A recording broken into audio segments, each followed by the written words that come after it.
哇哦，这个浓油赤酱典型的淋漓尽致的表现。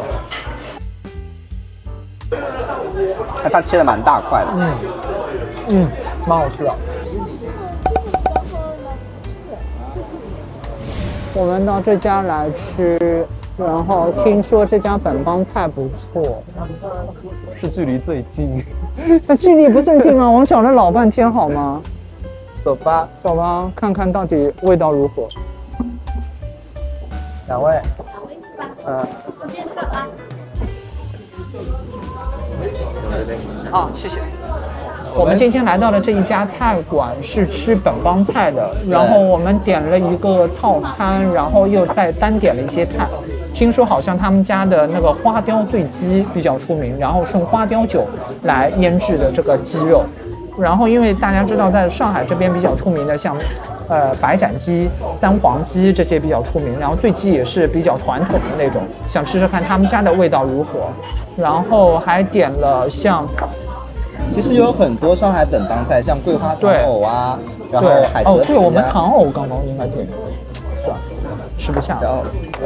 然后我们点了个素鲍，对，我们点了个素鲍鱼，其实它就是豆制品。对，实际上很多人以前好像感觉蛮奇怪的，我一直以为素鲍鱼这个菜是很多地区都会有的，但是我发觉好像只有江浙沪或者广东地区的人会吃，北方好像我们很多同事都没有吃过素鲍鱼这个菜。它刚刚是有个蟹粉本来有个蟹粉蹄筋的，对，然后我们因为我们只有2个，对，我们吃不完，最好就人多一点。还有一个干煎蛋鱼，以前吃的。我不喜欢吃干煎蛋鱼。水晶虾仁没点。水晶虾仁是没有点。毛哈尼锅。然后我们点了一个响油鳝丝，冰糖甲鱼。然后实际上，好像我发觉这个菜也是鳝鱼这个菜，好像很多地方不怎么吃的。鳝鱼池带鳝丝，人家不会拿那个钉子去磨。就是好像，而且很多地方的会把鳝鱼跟泥鳅相提并论，混为一谈的那种。松鼠桂鱼，但是松鼠桂鱼实际上不是本帮菜，松鼠桂鱼确切来说是杭州菜。他家呢就是有一些本帮菜，但是我发觉现在像红烧肉这种红烧肉也不算本帮菜，像江浙是是湖南菜，因为是毛泽东那边的，他最喜欢吃的就是湖南的那个红烧肉，也不是对。但是现在的很多的饭店，像什么法式，它名字都写了法式那种。但是像草头圈子是上海菜，是的，草头圈子是，而且很多人我发觉没有很多只有江浙的人，确切来说江苏都不怎么有，只有浙江跟上海会吃草头这个东西。很多地方，而且草头要放酒，对，就用黄酒那种去那个的，然后糖醋排条。然后很奇怪的一个点现在很多的菜馆里面通常都是会加什么菜呢？就是这些川菜或者湘菜，就是因为现在的好像很多的人的口味变得越来越重了，就通常都你看这些菜什么鸦片鱼头啊、水煮鱼片啊、剁椒鱼头，都是川菜，什么毛血旺，这全部都是川菜和湘菜的那种什么酸菜鱼。对啊，这都不是本帮菜里面会有的那些菜，只能说现在人的口味越来越重。在上海还有一道菜我们没有点，叫酒酿圆子，好像没有，有后面应该有。本帮菜不可能没有。你看大豆苗，然后鸡毛菜嘛，这是鸡毛菜。是，对。然后番茄蛋汤，真的番茄蛋汤我死也不会点。老周食堂吃多了，因为真的是太简单的一道菜了。酒酿圆子有的。对的，说到今天是咱家的菜谢谢。说到这个酒酿圆子也很有趣的，是我以前跟我北方的同事聊了之后，我才发觉，圆子这个东西好像只有江浙沪有。他们那边就刚开始的时候说酒酿圆子，酒酿他们能理解，但他们以为的圆子就像汤圆，他们就觉得是个大的东西。然后我们上来了之后，我们就知道就只有这么一点点大，我们就只有手指头这么大小的那种，对，就真的是春卷是上海的春卷是。其他的就葱油拌面，对，其实还算比较多上海菜，对，还算是比较老上海的，但就不知道口味是不是真的比较老，因为很多口味真的变得乱七八糟的。静等我们的菜上来吧。行吧。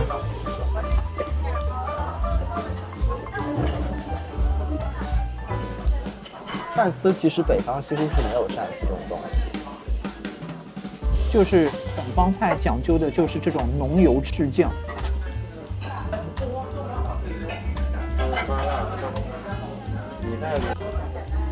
哦，它这边的这个醉鸡好像是最出名的。但是你想想这个哎，菜、啊，它真的是花雕酒，不然呢？没有很多真的就是花雕酒比较贵嘛。对。了解。哇，它这个汤的量很大哎，这么大一锅。我吃看这个猪肝。猪肝应该大同小异，辣吗？这个猪肝蛮好吃的，很香。那我也来一片看一下。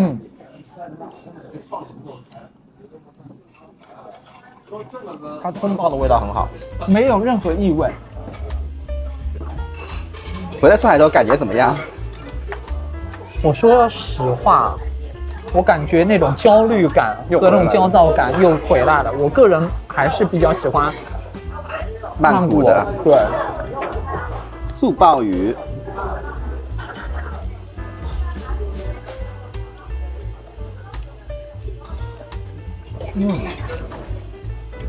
这个猪肝火力倒是真的还可以，这个也很好吃，试试看这个，这个现在不烫正好。而且说这个东西，我觉得很多外地也没有，只有江浙沪有，就是好像没有，他们就是菜场里面都没有卖这个大的那种。上海有一道菜叫油面筋塞肉，对，所以其实说实话，油面筋这个东西，你不要说江浙沪附近了，有的时候我在曼谷的时候只有油豆腐，没有看到过油面筋这个东西。我要吃吃看他们家排名第1的 No.1 的这个花雕醉鸡，用花雕酒弄出来的这个鸡肉，这个色泽到镜头里面看有点偏白，实际上它这个颜色看出去有点像三黄鸡，是吧？皮的那种三黄鸡。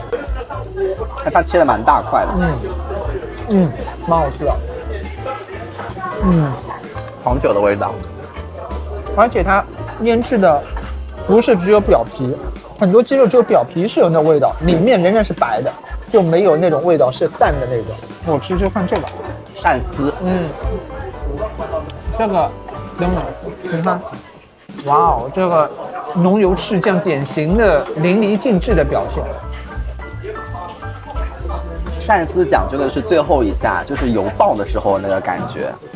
某个人哦，说吃的头头是道，那是在做菜是不会，关键是他只是纸上谈兵，永远。因为像是如果像是那种就是够了，就是鳝丝，它就是最后那一下就油爆的时候葱爆上去，然后姜丝在上面，然后油爆的时候那个香味，它是这个典型的这个很上海的味道。我还没吃过素鲍鱼，好像是什么？素鲍鱼还不错，但素鲍鱼也就是这样子。我觉得素鲍鱼，除非它品质做实在很差，一般性感觉都还可以。对，它就是吃那个脆脆的、嚼劲的那种味道。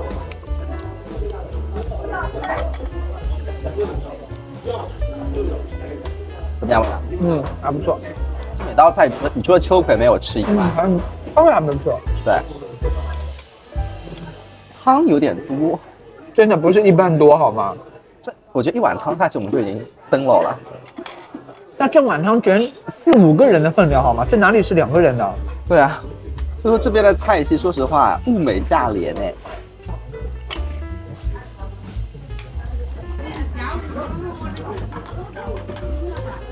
很酸。但它还比较还蛮。这个如果用上海话讲，应该叫胡辣汤吧？对。因为它是放胡椒粉为主。那胡辣汤好像是河南菜是吧？河南菜，河南菜，河南。我们已经吃了很长时间哦，感觉这家菜吃不完，真的感觉性价比还可以的，而且菜我先买个单再做 ending 吧。感觉反正味道我觉得是蛮不错的。然后我们点了8个菜之后，总共的价格是271人民币。然后它这边的那个菜量各个方面都还算是来的比较合理的一个价格。谢谢你，谢谢你，谢谢你。然后我们点的这个分量，8个菜，实际上确切来说，应该3到4个人完全是够的。对。然后我们点的这个8的菜的那个价格271人民币，实际上我个人感觉性价比来的蛮高的，因为实际上本帮菜在上海来说算是价格算是中上等的那种，你正儿八经如果到别的一些饭店去吃的话，价格可能会更贵一点，因为它算是一个比较经济实惠的一个饭店，中高端的，对，中高端，就是它价格不能算是很便宜，但是呢，就是在这种环境里面各个方面，你能在这个价位里面吃到，真的算是不错的一个东西了。我记得我当时回来的时候，我们去吃了一个比较好的本帮菜菜系的一个餐厅，那里面它确实属于精致的本帮菜。那我们如果说5个人吃、6个人吃，可能就1200块钱、1300块钱就没有了。也就人均差不多200多人民币，对，但这个人均也差不多130嘛，所以说为什么性价比高？而且关键是，其实我们点的是已经4人份的东西了。对，我们这真的为什么要打包盒或者怎么样的？真的就感觉那种吃不大下。对，所以如果大家有机会来上海的话其实是推荐上海的本帮菜系。而且我觉得本帮菜系，特别是对于，我觉得如果泰国的游客或者台湾的、香港的，普遍都会接受。对，因为湘菜和川菜，因为口味会比较重一点，比较麻辣呀、香辣呀，或不是所有的人都能接受得了，而且再加上口味不同嘛，可能会不一样。但是本帮菜相对来说口味相对没有那么重口味，对，大部分人都是能接受得了。但是唯一一个点就是本帮菜可能偏甜哦。对，但是对于泰国人来说，我觉得不是问题。泰国菜就蛮甜甜酸酸辣辣的，本帮菜是习惯性的所有东西都加糖，像北方人他们可能吃不惯，甚至有些人会觉得，为什么上海菜的番茄炒蛋里面也要放糖？因为上海的那个菜里面，它放糖实际上是为了提鲜，就是为了提这个菜本身的这种鲜味在那个地方的。所以这就是本帮菜系吧。本帮菜系其实上面还有一个菜叫怀石。实际上本帮菜上面还有一个菜是比本帮菜真正入8大菜系的，中国8大菜系淮扬菜。对，就是那个江苏那边的那个淮扬菜，它里面刀工各个方面就更加精细。像它淮扬菜里面，它里面有个很出名的一个叫做干丝，对，那干丝就是薄如就一根一根像头发丝一样的，那刀工非常非常的考验。那里面还有一道菜豆腐是，要切成那个花的那个豆腐是。切成花的我不知道，反正淮扬菜是很出名的。实际上，上海以前哪个饭店也是那个淮扬菜很做得很好的。因为大家知道，从历史上来说，像上海也是个渔村嘛，变成了现在这个上海。以前的上海实际上真正是隶属于哪里？是隶属于江苏的。所以说，包括是很后来上海的，像嘉定啊，像松江啊，都是从江苏划到了给了上海。然后，所以说上海是完全是为什么叫江浙沪？江浙沪就是因为上海它本身是从浙江跟江苏这2个地方慢慢自己又形成了这边拿一点，那边拿一点，变成了独自的一个文化的一个体系。但是它根里面呢，又深受了浙江跟江苏这2个省份的影响。而且还有一个点就是上海人很多人他们的祖籍是什么？对，江苏、浙江。对，你是宁波的，对，然后我是扬州的。对，所以说你看那个40%的祖籍，上海40%的祖籍是来自于那个宁波的。然后上海每年，那个清明节扫墓的时候，很多人就会觉得怎么这么多人去苏州啊？怎么除了墓地，因为上海墓地比较紧缺，土地比较紧缺之外，是设在了那边苏州墓地。还有一部分的原因就是他们本身他们的祖籍就是来自于江苏那边这样子过来的。所以说为什么叫包邮区？中国别的地方为什么不包邮呢？为什么就江浙沪包邮？就是这几个地方这2省一市，从根里面它就是千丝万缕的联系在那地方，所以饮食、文化、语言各个方面它都交织在一起，很难去划分得清楚的。所以大家有空的话，其实中国有很多这些故事，而且我们只是江浙沪的故事。对对对，像很多像广东两广、广东、广西，还有川渝，对川渝，然后还有黑龙，还有是东北三省。东北三省，实际上云贵川从文化历史方面去讲，像这种东西还蛮有趣的。像云南跟泰国的这种历史渊源，江浙沪的语言是吴侬软语，对对对对，粤语、吴侬软语，然后北方的类似于像东北方话，他们好像就官话那种。对，所以说很奇怪的有一个点哦，就是说到吴侬软语这个地方，按照道理来说，实际上江苏是很大的一个省，但是江苏又分成了苏北跟苏南。对，所以说我们一直在说吴侬软语吴语区的时候，指的是哪里呢？只是指苏南，就是苏、锡、常这三个，苏州、无锡、常州，包括上海，包括宁波，包括嘉兴，包括舟山，就这几个城市是一个。但是唯独很奇怪的一个点，离上海非常近的一个城市排除在外的，上海没有把它划入上海都市圈，杭州。很多人就觉得很奇怪，为什么杭州没有？明明离上海很近，你去看杭州话。离上海话跟嘉兴话或跟宁波话完全不一样，你知道为什么吗？因为宋朝南宋的首都是临安，临安就是现在的杭州，而南宋把首都定成了临安，也就是现在的杭州的时候，杭州的方言发生了巨大的变化，因为南宋是从北宋灭亡了之后，南宋人的皇帝带着那批北方的官员来到了杭州，所以说杭州的方言就经过南宋那个时期，把北方很多的河北、河南的那些方言结合了当地的方言，变成了现在的杭州的方言。所以说他那个地方的方言跟旁边的那些省市都不一样，哪怕连浙江它都不一样，这就是造成了杭州很独特的。所以说这种历史的东西如果去深究是蛮有趣的。就比如说像上海话有一部分你会发现，发音很多都是从英语里面过来的。对，甚至有些东西跟日文、跟韩文也很像。比方说，你如果说快点吃，快点吃，你会怎么说？有两个字叫어서 어서，对吧？但是어서 어서它其实韩文的어서 어서也是一个意思啊。韩文还有어서 어서，就是어서 어서，就是你也快点快点。我不懂韩语。对，然后日文我只叫안녕하세요。再比如说日文有一个东西就是감사합니다。日文就是上海话有一句东西你就知道，鞋子没坏，鞋带先坏嘛。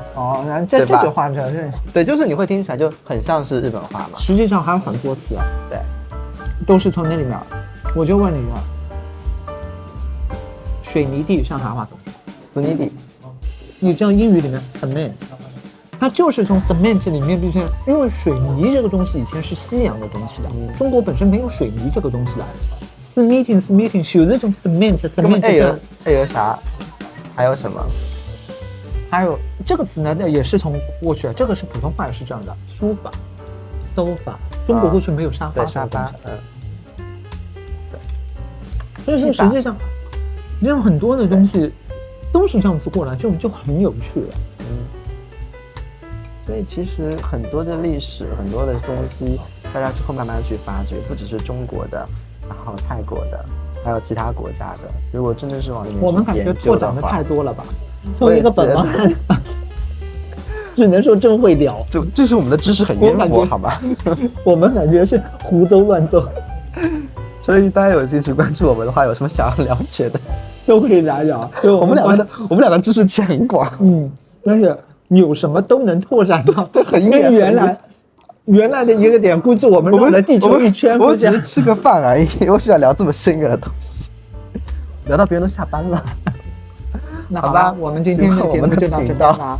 反正我们接下来在上海还要待几天的时间，好吃好喝的，我们还会再继续拍。如果喜欢我们的，有想了解上海哪些方方面面的，都可以告诉我们哦。点赞、留言、关注、评论，谢谢 ，See you，拜拜。